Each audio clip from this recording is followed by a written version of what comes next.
De la doctora Isabel Corpas, de Posada. La doctora Isabel es teóloga, es doctora en teología de la Universidad Javeriana y profesora titular de la Universidad de San Buenaventura y directora actualmente de la maestría en estudios de derecho religioso. En esta ocasión, la doctora Isabel nos va a presentar una ponencia titulada Dios en perspectiva de género, de la diosa madre al Dios padre o del matriarcado al patriarcado. Entonces los dejo con la doctora Isabel.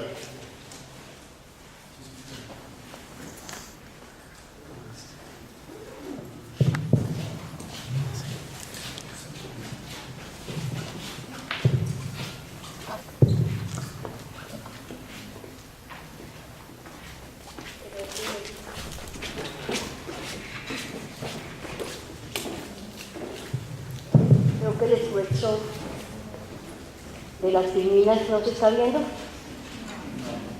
entonces de pronto se nos pueden apagar.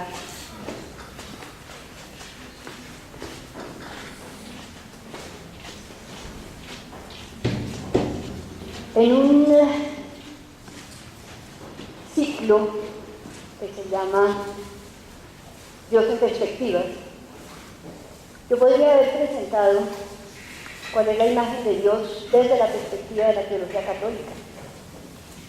Pero pensé que era más interesante desde la perspectiva de género, tema en el cual desde hace unos cuantos años, por no decir desde que estoy trajinando en el campo de la teología, he venido elaborando y desarrollando.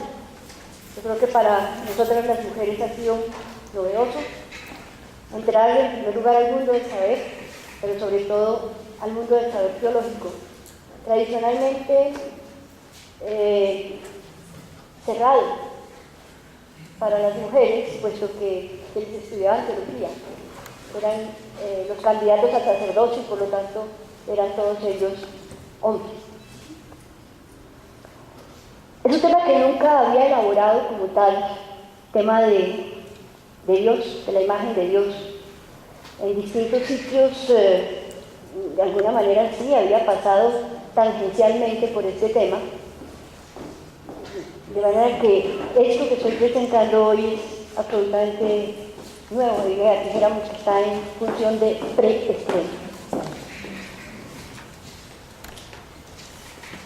Hablar de Dios en perspectiva de género me lleva directamente a identificar cómo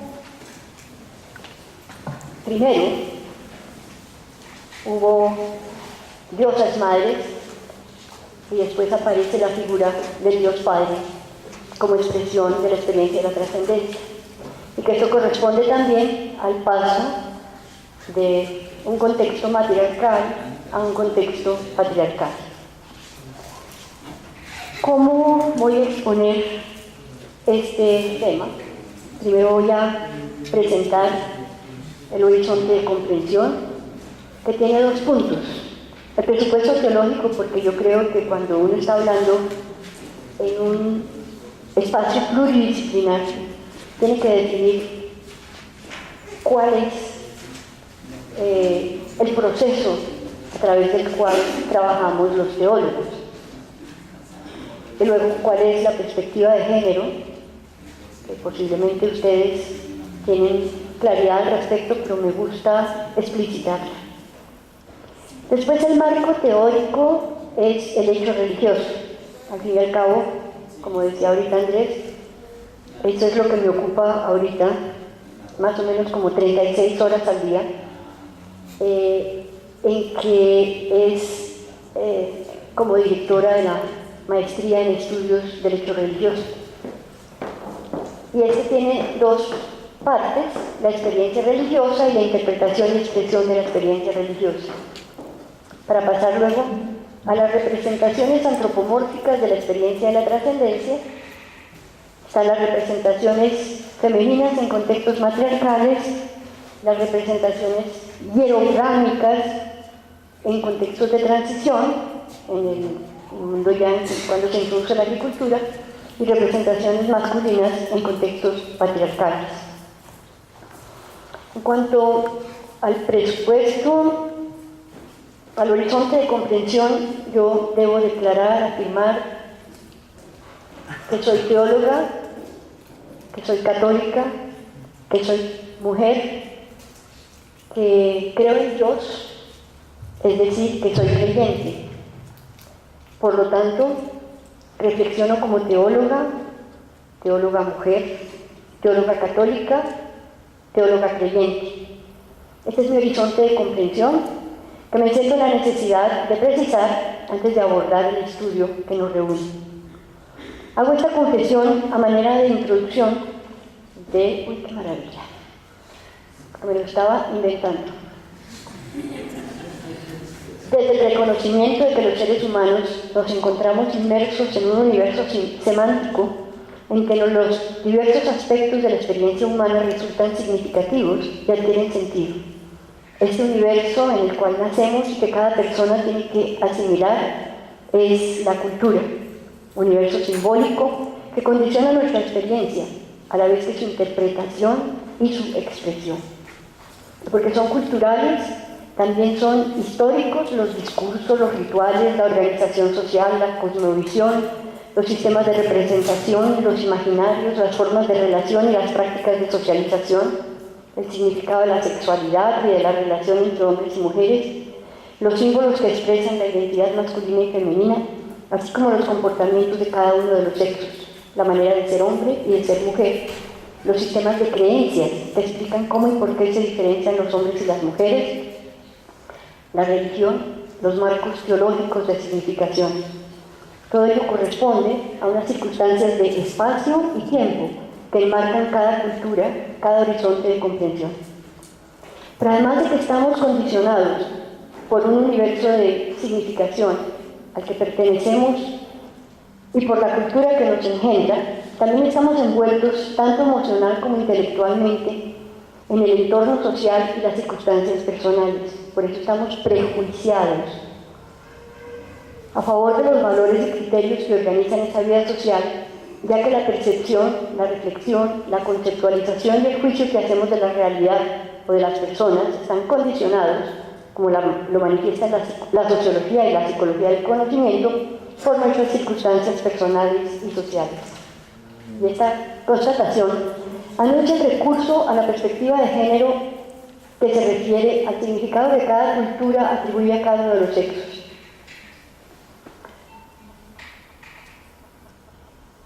Pero también anuncia el presupuesto teológico, pues, por cuanto se trata de una reflexión teológica igualmente condicionada por el entorno cultural.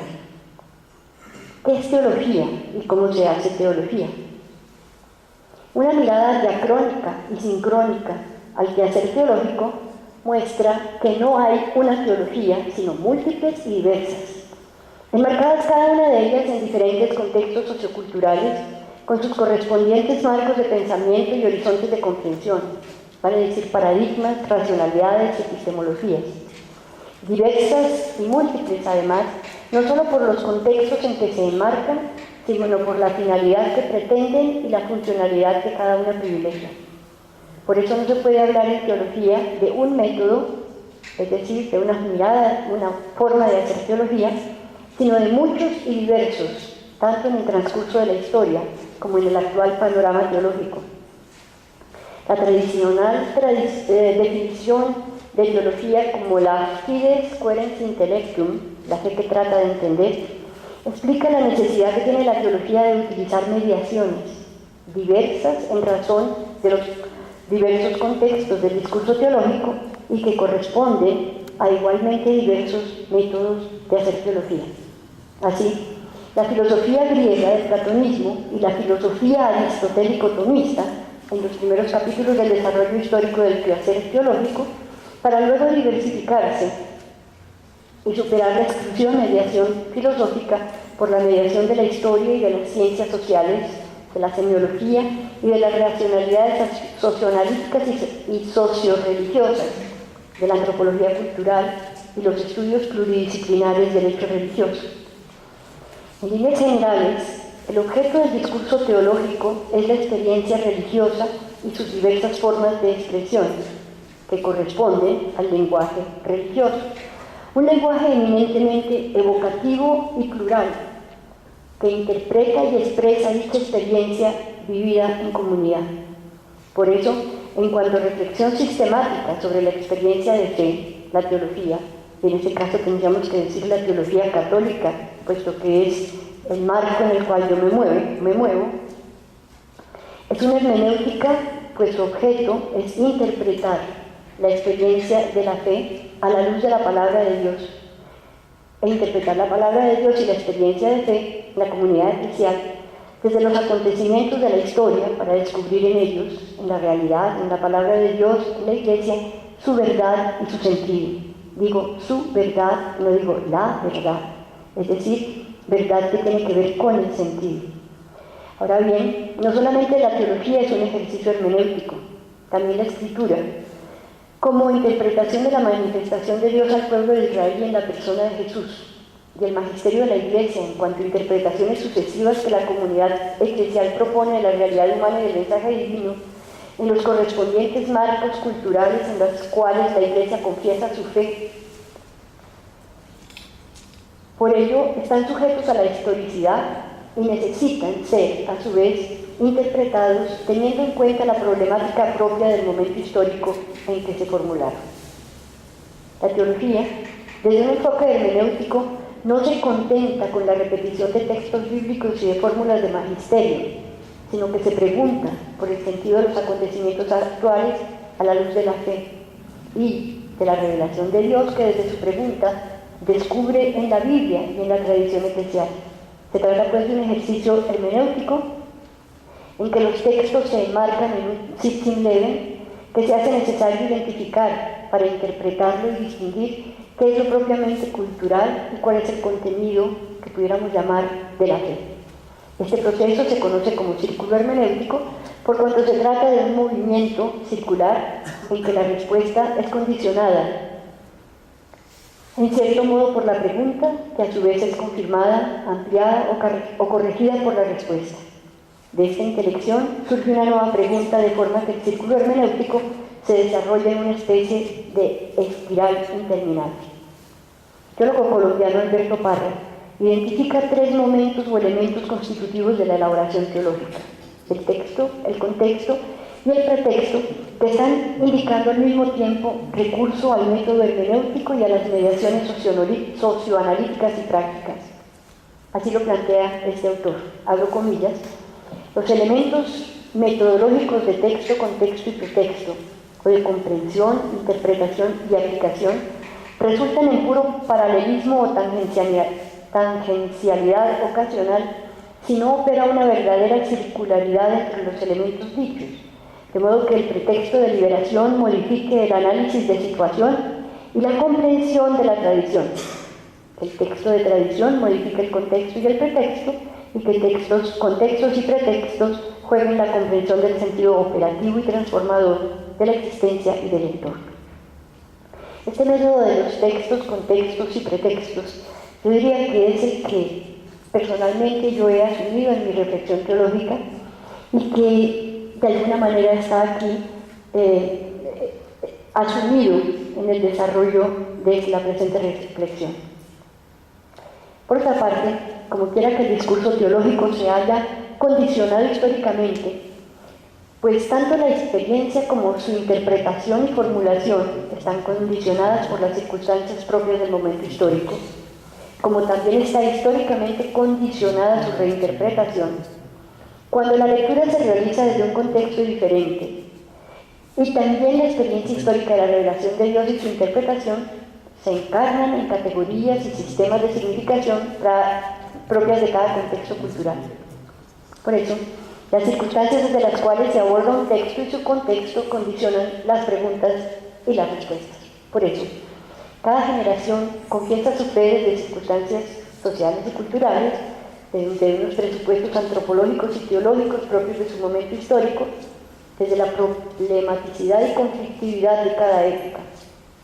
Por eso es posible hablar de una teología contextual, contextuada o en contexto, como perspectiva del quehacer teológico en el mundo actual, que es diverso, plural y multiforme, a diferencia de ese contexto uniforme que diera origen a una teología de tipo dogmático que en otros momentos existió, pero que ha dejado de ser pertinente. En cuanto a la perspectiva de género, hay que decir que el concepto género es relativamente reciente.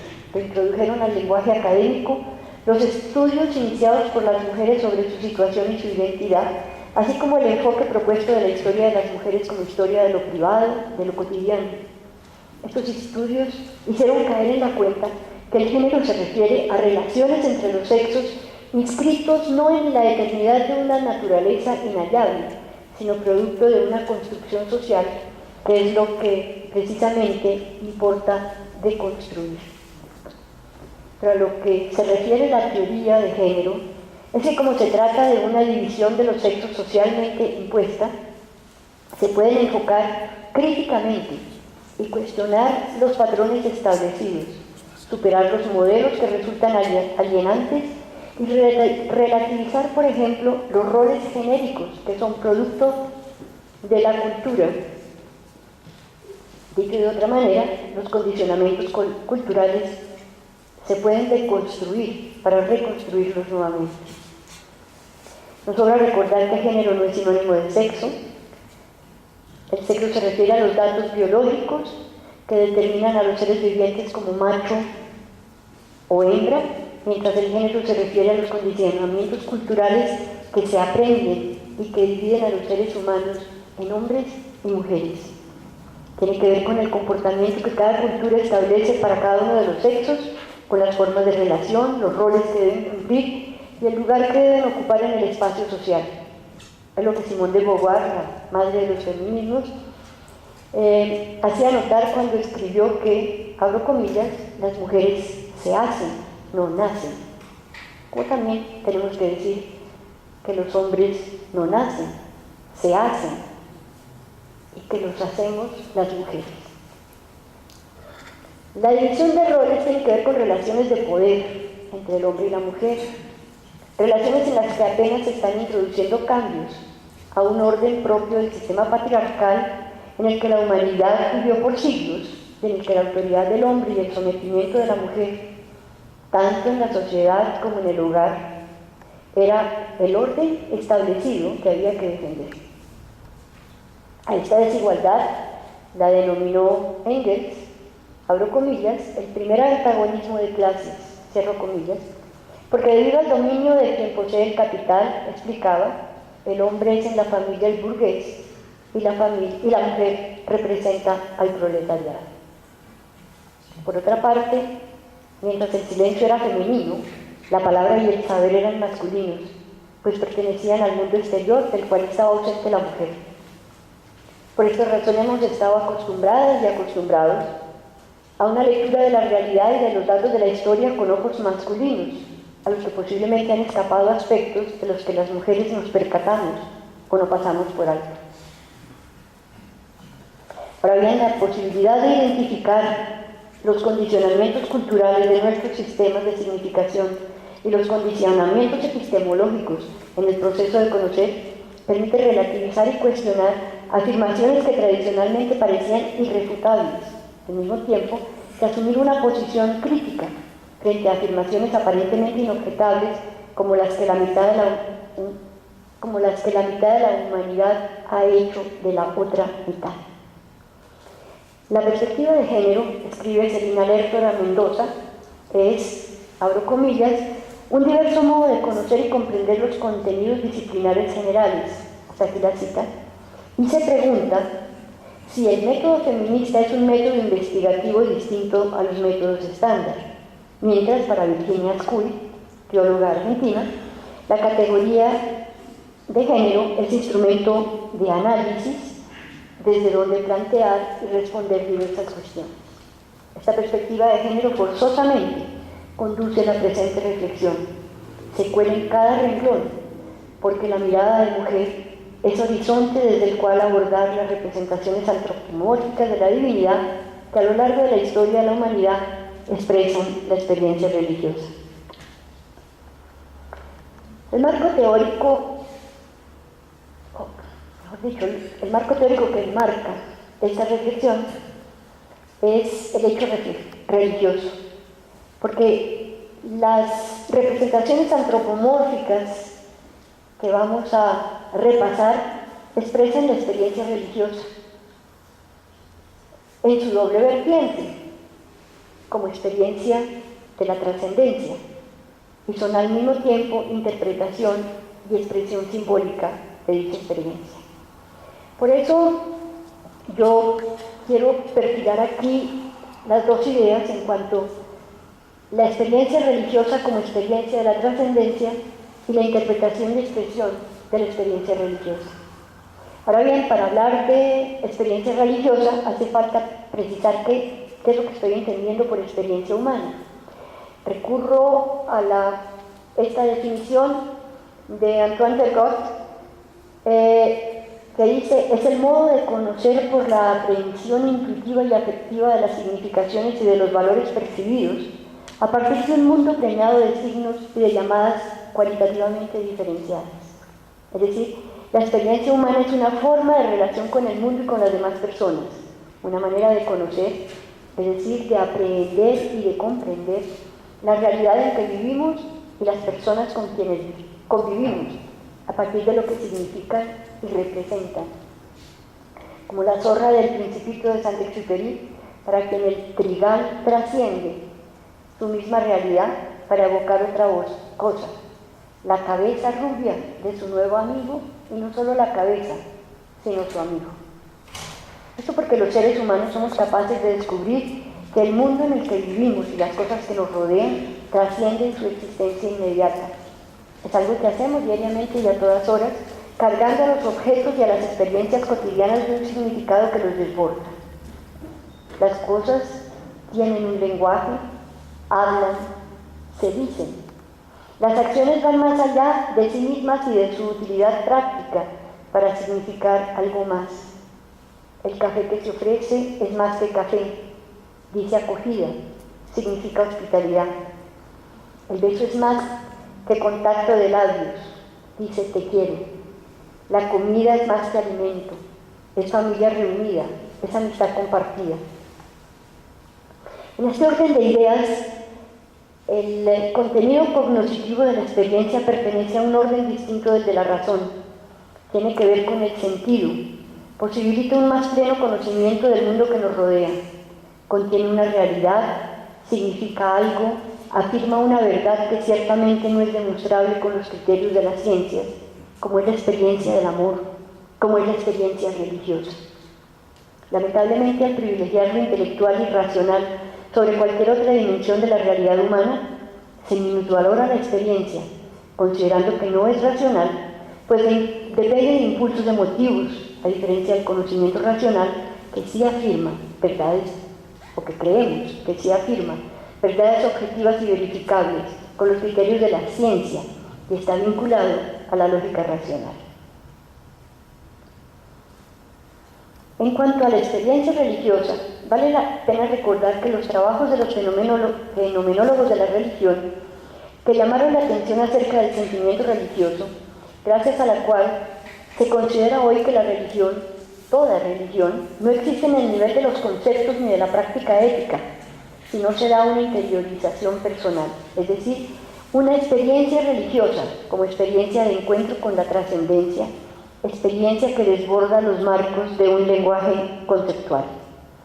Así, la experiencia religiosa es la experiencia de hombres y mujeres que descubren la presencia de la trascendencia en su propia existencia, experiencia que asume formas diversas según las circunstancias concretas de quienes la viven y que por lo tanto es mutable, histórica y situada. Hablar de experiencia religiosa es hablar de experiencia,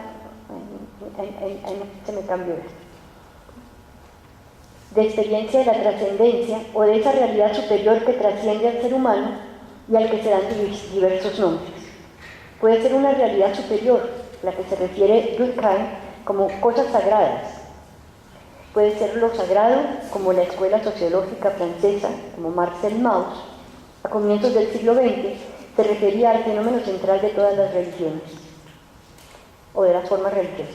Puede ser el luminoso, el misterium tremendum et fascinans, el totalmente otro que simultáneamente atrae y atemoriza, el misterio cuya existencia es indemostrable con pruebas científicas o de tipo racional, pero cuya presencia es experienciable, según el análisis del elemento no racional de la idea de lo divino que hiciera Rudolf Otto en su libro publicado en 1917 con el título de Le Sacré. Puede ser esa realidad por excelencia que trasciende este mundo y que se manifiesta en él santificándolo y haciéndolo real, al decir del historiador de las religiones misteriales. Puede ser, para Casimir, aquello que sobrepasa la condición humana, definida por el orden absoluto en el que se alcanza a distinguir el sello de la potencia, es decir, de lo sagrado. O puede ser la realidad totalmente otra, en relación con todo lo mundano, absolutamente superior al hombre en su ser, su valor, su dignidad, que le concierne incondicionalmente y exige de él una respuesta activa y personal. Esto en la definición que hace Martín Velasco del ámbito de lo sagrado. Sin embargo, esta división de la experiencia humana en dos esferas separadas refleja una concepción dualista de la realidad. Lo sagrado corresponde a la realidad trascendente del más allá en el espacio y en el tiempo, manifiesta en la experiencia humana vivida en el aquí y en el ahora. Lo profano corresponde al nivel intramundano de la realidad y a su realización intrahistórica. Ahora bien, sagrado y profano no son dos dimensiones de la realidad, son dos dimensiones de la realidad y no dos zonas separables y en contraposición. Es una ruptura de nivel, dice Eliade, lo que hace posible el paso de la dimensión de lo profano a la dimensión de lo sagrado, y gracias a la capacidad simbólica que nos permite a los seres humanos pasar ritualmente del ámbito profano al ámbito sagrado. Henri Bouillard, en cambio, distingue tres planos en la estructura religiosa: profano, sagrado y divino, siendo lo sagrado la mediación entre lo profano y lo divino. Desde esta perspectiva, lo sagrado es solo relativo con respecto a lo divino, es mediación. Pero como la experiencia de la trascendencia desborda la propia existencia, atemoriza, por este motivo existen personas consagradas, objetos consagrados, acciones consagradas que sirven de mediación entre la inmanencia y la trascendencia. Pero, ¿cuál es la frontera de la mediación entre estos dos ámbitos? Es la pregunta que se plantea, lo he citado tantas veces en esta presentación, el historiador de las religiones Mircea Eliade, y a la cual responde: cada grupo humano ha transustanciado por su cuenta, en algún lugar, en algún momento histórico dado, objetos, animales, plantas, gestos, hierofanías, que son hierofanías. Y es muy probable que nada haya escapado a esta transfiguración que ha venido realizándose durante decenas de milenios de vida religiosa. Ahora bien, Eliade hace notar que solo ciertos objetos de una misma clase son hierofanías. Por ejemplo, en las tribus que rinden culto a ciertas piedras, estas ya no son simplemente piedras, revelan algo distinto de ellas mismas, adquieren una nueva dimensión, la de la sacralidad. Son objetos, animales, lugares, acontecimientos que son transubstanciados, se transfiguran, transignifican la presencia o la acción divina y pasan a ser dicha realidad. La trascendencia entra dentro de la realidad mundana. Son los espacios hierofánicos, los tiempos hierofánicos, las personas hierofánicas. Ahora bien,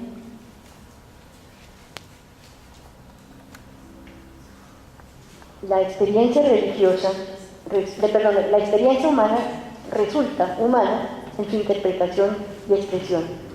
De lo contrario, quedaría en el nivel de ciertos fenómenos psicológicos que son como fantasmas que pertenecen al subconsciente, al inconsciente o al preconsciente. La expresión se ajusta a una red simbólica y a un sistema de significación en los cuales nacemos y nos hacemos humanos, en los que descubrimos el sentido de la experiencia en cuanto experiencia humana. La interpretación de expresión es constitutiva de la experiencia misma, mediación obligada de todo lo humano, o como dice Chauvet, el espacio en el cual la interioridad y la exterioridad se vuelcan la una en la otra, que es la función del lenguaje humano en cuanto medio de comunicación, instrumento del pensar y de construcción de la concepción del mundo. Como decía Heidegger, las cosas son llamadas al ser por las palabras. De igual manera, y en palabras del mismo Heidegger, es la palabra la que hace al hombre, y a la mujer también obviamente, capaz de ser el viviente que es en cuanto es aquel que habla. Por eso es posible afirmar que el lenguaje es constitutivo de la experiencia en cuanto a experiencia humana. El acto de comer es humano en cuanto soy consciente de lo que hago y puedo darle nombre, es decir, lo coloco en el universo de significantes y significados que habito, universo que corresponde a una cultura. En este caso, comer, para nosotros los seres humanos, no es solamente satisfacer la necesidad biológica de alimento, sino compartir unos alimentos socialmente instituidos, mazamorra, hamburguesa, pizza, y aceptados dentro de una cultura. El lenguaje hace posible que la experiencia sea humana mediante la denominación de objetos, acciones, sentimientos, el dolor o la alegría. Aquí planteo un poco de cosas sobre el mito, el rito, pero eso queda aquí en el nivel de lo no dicho, no pronunciado.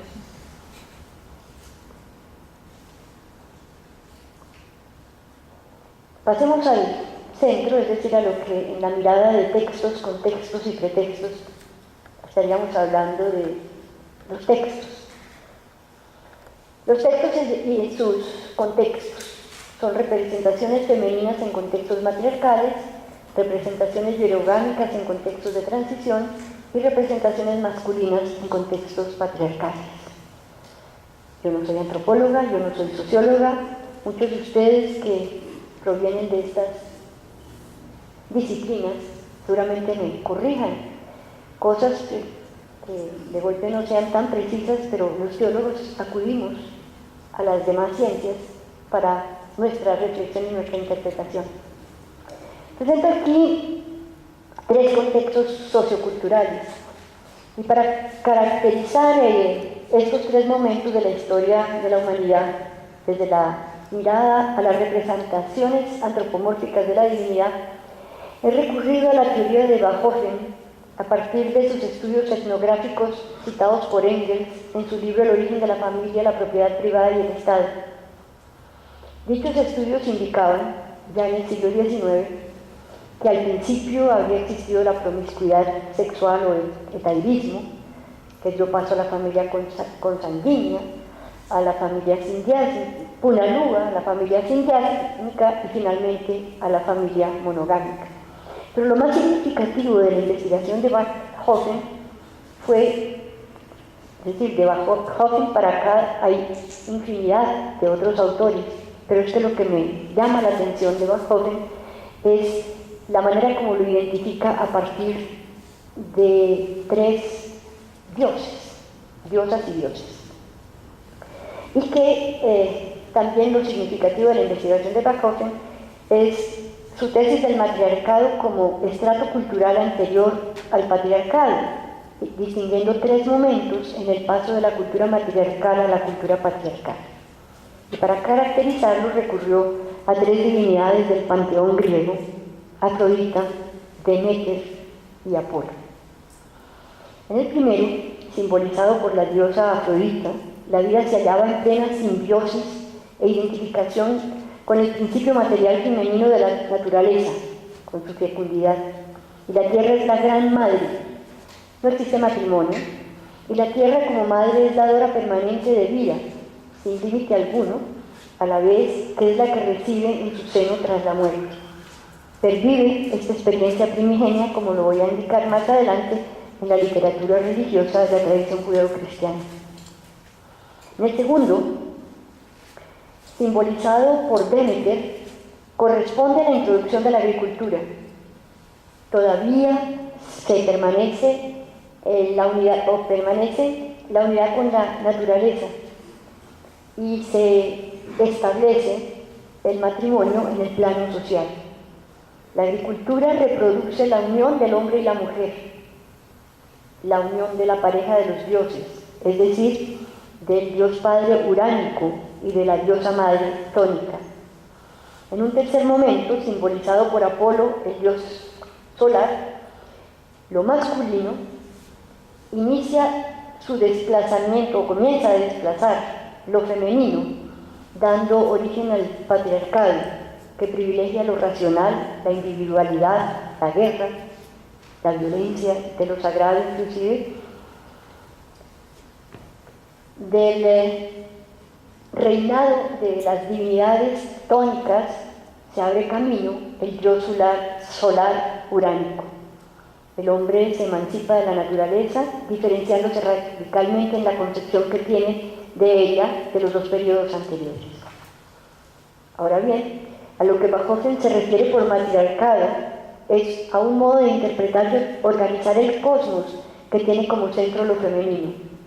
Para entender su teoría, hay que tener presente el papel que otorga Bachofen a la religión como expresión de los seres humanos frente al fenómeno de la vida, entendida como instancia significativa, como una gran madre, que además de albergar en su seno a la vida y a la muerte, es la que permite a hombres y mujeres iniciarse en sus misterios.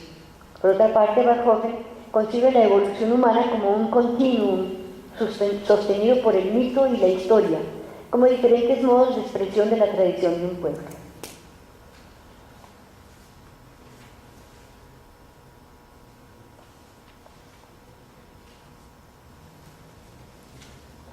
Yo escribí que los tres momentos, sin embargo, tengo que anotar que al principio era el caos.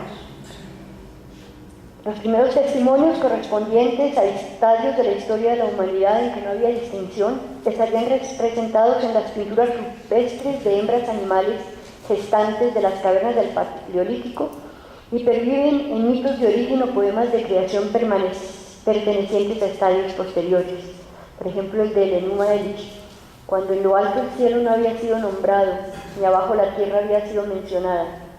O el del Génesis, en el comienzo de todo Dios creó el cielo y la tierra. La tierra no tenía entonces ninguna forma. Todo era un mar profundo cubierto de oscuridad, el Tejón de Bohu, y el Espíritu de Dios se movía sobre el agua. O en el poema de creación de los Kogi, primero estaba el mar, todo estaba oscuro. No había sol, ni luna, ni gente, ni animales, ni plantas. Solo el mar estaba en todas partes. También aparece esta indistinción en todos los demás mitos, de los cuales tenía para leer, pero creo que me alargo demasiado, un pedacito del Popol Vuh y del libro del Tao. Pero pasemos a las representaciones femeninas en contextos matriarcales. Y tengo en primer lugar las diosas grávidas o Venus paleolíticas, que son las antepasadas de la diosa madre del Neolítico. Son los testimonios que se han encontrado en las cavernas del Paleolítico y que se supone representaban la sacralidad femenina. Las estatuillas, con los rasgos de la maternidad acentuados, probablemente estarían dotadas de ciertos poderes y asociadas a alguna función ritual relacionada con historias de acontecimientos que no conocemos. En todo caso, para los paleantrópidos, la fecundidad debió estar referida a una fuerza sagrada que las pinturas y estatuillas representaban. Eran grupos recolectores para quienes la tierra producía sus frutos sin ayuda. Por eso es la tierra madre que durante siglos fue divinizada como origen de toda vida. Se creía, además, que la maternidad era debida a la inserción en el vientre materno del niño que hasta ese momento había tenido vida prenatal en grutas, pozos o árboles. Es esta experiencia cósmica la más antigua que los seres humanos en su universo circunstante descubrían, en la que los seres humanos descubrían en su universo circundante lo sagrado, y la tierra que pisaban, el horizonte que contemplaban, todas las formas vivas eran para ellos hierofanía. No se pensaba que los hijos fueran engendrados por el padre, sino por el contacto de la madre con un objeto del cosmos circundante, la tierra madre, como Olomagueray, la madre principal de los cunas de Colombia y Panamá, que ordena la concepción de los niños en las matrices de las mujeres y que también ordena la bajada de todos los animales de la tierra, como Abba, la madre universal de los Colis de la Sierra Nevada de Santa Marta, que les reveló el secreto de la fertilidad y para quienes es el origen del mundo y de la vida. Uno nace de ella y regresa a su útero después de que se muere. El horizonte Coli, escribe Nina de Friedman, no lo forman valles y montañas, sino materializaciones de lo femenino. Yo pienso que esta selección de Venus, se han llamado Venus paleolítica, yo pienso que son diosas grávidas. La más antigua de ellas es la Venus del Spuge, la famosísima Venus de Willendorf, la Venus del Ocel, la diosa serpiente y la diosa pájaro, que finalmente no copió una diosa pájaro, pero que esa diosa pájaro evoluciona, o estaría representada también en la diosa cicládica, en estas figuras. Todas son pequeñitas, ninguna mide más de 15 centímetros y que son testimonio de cómo en los primeros estadios de la humanidad la experiencia de la trascendencia se perfilaba en forma femenina. En el Neolítico también están las diosas madres como Gea, Cibeles, Ishtar. Gea es la diosa madre que personifica la tierra. Entre los himnos homéricos hay uno dedicado a la diosa madre llamado Himno a Gea, madre de todos. Es una diosa tónica del panteón griego que va a evolucionar posteriormente y se va a convertir en miembro de una familia. Es Cibeles, diosa de la tierra y gran madre, que proviene de Anatolia, pero que tras un augurio de la Sibila de Cumas, en el que establecía que para la derrota del cartaginés Aníbal había que llevar el culto de Cibeles a Roma, fue llevada a Roma, donde era adorada como la Magna Mater o Gran Madre. Está Ishtar o Astarte, y este es un himno que me parece muy lindo, en que se le canta: alabada sea la diosa, la más temible de las diosas, reverenciese a la dueña de los pueblos, reverenciese a la reina de las mujeres. ¿Quién podrá igualar su grandeza? Fuertes, exaltados, espléndidos son sus decretos, respetada es su palabra, es suprema entre los dioses. Está la diosa Isis de Egipto, es gran diosa madre, reina de los dioses, señora del cielo, de la tierra y del inframundo, fuerza fecundadora de la naturaleza, diosa de la maternidad, la divina, la única, la más grande de entre los dioses y diosas, la reina de todos los dioses.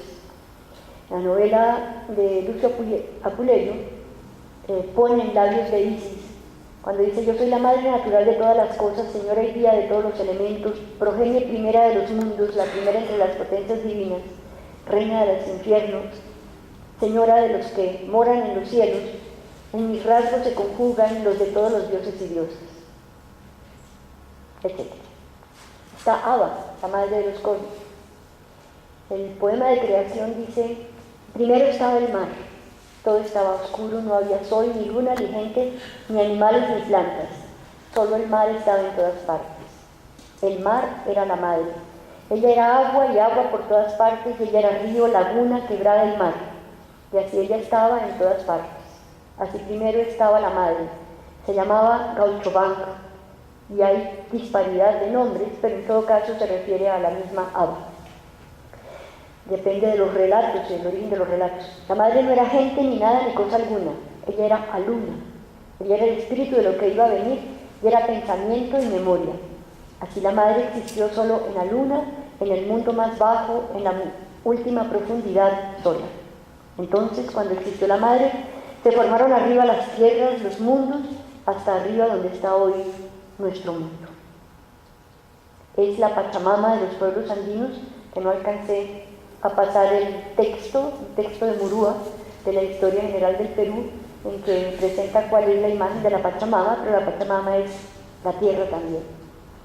Es Coatlicue o Tonantzin, la gran madrecita que es diosa azteca de la tierra y de la fecundidad. Esta Tonantzin, o en el lugar donde era venerada Tonantzin, es donde actualmente se venera hoy a la Virgen de Guadalupe. Es Bachué, madre primigenia de los muiscas, madre y esposa de Huachica. Ahora bien, esta identificación, madre y tierra, nos la encontramos, quería, digamos, compartir con ustedes estos dos textos de la Biblia, en donde Job proclama: desnudo salí del seno de mi madre, desnudo allí retornaré. Es la imagen de la tierra que procrea y recoge a los muertos. Igualmente uno del eclesiástico que dice: desde el día que salieron del vientre de su madre hasta el día de retorno a la madre de todos. En contextos de transición están las diosas madres, las damas ibéricas, como representaciones de la diosa Tanit. Está aquí la diosa Durga o madre Durga del hinduismo, que es representación de la fuerza creadora femenina y madre suprema. Y pues está aquí toda esa armazón, esos árboles genealógicos de los dioses que a mí siempre me han parecido muy complicados, pero que en todo caso está detrás de todos los demás esa fuerza creadora femenina y madre suprema. Lo mismo en el panteón griego. Según la teogonía de Hesíodo, tras el caos surgió Gea. Esa Gea que había mencionado antes como única, la de anchos pechos, y que de su propio ser dio a luz a Urano, porque son partenogenéticas estas diosas madres. El Urano es el cielo estrellado, es su igual. Pero aquí ya que comienza a armarse el panteón griego como una familia de dioses. Con su hijo Urano, Gea engendró a los titanes y a las titanas, a Crono, a los cíclopes y a un montón de gente más que constituyen el panteón griego. Igualmente, el panteón romano, que es la reproducción del panteón griego, también está la diosa Rea primero y después la evolución en los demás personajes. Creo que tengo una especial fijación por estas mujeres y me sentí muy contenta de poder tener oportunidad como de reunirlas a todas. Son las llamadas damas ibéricas. Parece, al menos algún autora, dice que podrían ser representación de la diosa Tanit, que sería la más importante de la mitología cartaginesa, consorte de Baal, de los fenicios, y equivalente a la Astarte fenicia. Tiene mucho sentido en cuanto que en la zona del Mediterráneo fue conquistada y poblada por los fenicios en la antigüedad. Está esta dama de galera que me parece encantadora, que fue encontrada en una tumba del siglo V, pero pertenece al siglo VII, está en Alarrastro, y que tiene un cuenco y de sus pechos están horadados, porque desde ahí debe salir pues el fruto nutricio de la vida.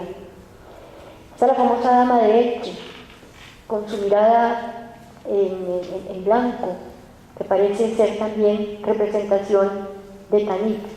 Está la dama de Baza, está la gran dama oferente, está la dama de Ibiza, está la dama de Guardamar, la última encontrada en Alicante, hasta ahí.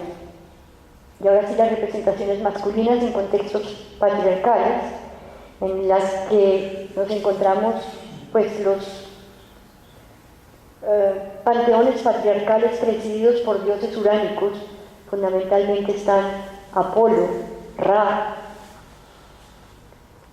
Me detengo en el Dios creador y Señor del mundo. Es el Dios del Antiguo Testamento, que no es padre ni esposo. Es trascendencia, pero es también inmanencia, porque está metido en la historia. Es creador y protector. Es Dios altísimo. Para un pueblo nómada, cuya existencia tiene que estar ligada al espacio, a encontrar el agua para sus ganados, Dios tiene que estar fuera del espacio. Por eso es el Dios altísimo, el Dios El Olán, traducido por Dios altísimo. Para un pueblo agricultor cuya vida está enmarcada en el tiempo de sembrar, tiempo de cosechar, Dios no tiene tiempo. Es el Dios eterno, el Dios de ayer, de hoy y de siempre. Está esta imagen del Dios pantocrator del mundo de la Baja Edad Media, revestido con los arreos de la realeza, un Dios masculino que muestra poder y que en muchos casos puede representar incluso violencia. Es el Dios creador, pero que también crea a otro hombre. Es el Dios Padre, Hijo y Espíritu Santo en esta representación que a mí me conmueve del arte colonial. He visto varias en el Perú, y esta es de Vázquez Ceballos, e inclusive en algunas de estos óleos se les cambió la cara, porque esto desde la sana doctrina es una herejía modalista, se llama, el que tenga 3 rostros, pero miren, de todas maneras son 3 rostros masculinos, el Padre, el Hijo y el Espíritu Santo. Quiero terminar con esta bendición celtal. Celtal es de los mayas.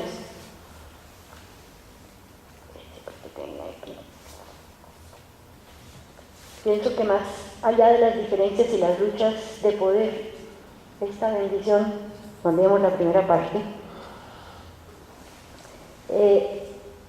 la persona que me lo mandó me dice que esta bendición resulta conmovedora, porque expresa en un español un poco patojo, una visión del mundo diferente de la que muchas veces tenemos.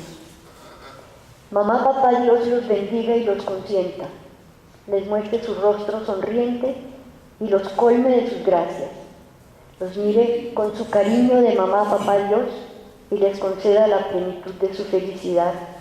Amén. Creo que así, una palabra más. Y continúa la persona que me mandó esta bendición.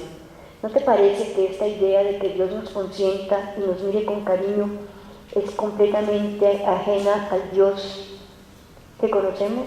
Es tan bonito que alguien le desea a uno lo que implica esta bendición. Hace pensar más bien en un Dios relacionado con la naturaleza, que puede ofrecer buenas cosechas, clima moderado, con sentimientos del entorno que hacen la vida más amable y plena. Según me cuentan, sigue diciendo mi amiga, en la traducción de la Biblia a esta lengua maya, el Cordero de Dios se transforma en venadito de Dios, y en el sacramento del matrimonio no se habla de marido y mujer, sino del compañero y compañera de mi corazón. Mamá, papá, Dios los bendiga a ustedes y nos bendiga hoy.